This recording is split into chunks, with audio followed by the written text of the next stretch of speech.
Ngayon, ibabahagi ko sa inyo kung paano ang paggawa o pagtanggal ng watermark sa ating ginawang video mula sa Kinemaster. Una natin gagawin, i-install mo muna ang Kinemaster mula sa iyong Google Play Store. Ayan, ito pinilugang sa Kinemaster. Dapat naka-install na yan mula dito sa inyong Google Play Store. Install mo rin ang media selector mula sa Google Play Store. I-install mo rin. Ayan siya. Ito. Yan, nakabilog. Ayan. Tapos, punta ka ngayon sa media selector at i-click mo. I-click mo ang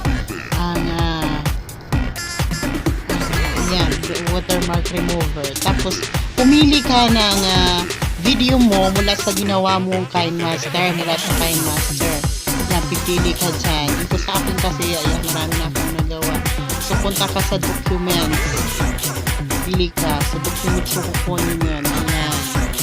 Sa mga videos mo na nagawa mula sa Kinemaster.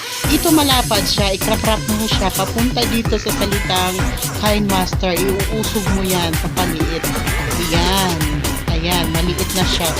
Ilalagay mo siya dyan para matanggal. Tapos punta ka naman ngayon sa gallery mo. Doon mo makikita ang ginawa mong isi-save mo siya, ang ginawa mong video. Ayun. So, pwede mo na ulit panoorin yon. Mabilis lang. Super bilis lang. Super dali lang gumawa. So, salamat sa panunood. Huwag kalimutang mag-subscribe, like, at share para updated kayo sa i-upload kong video.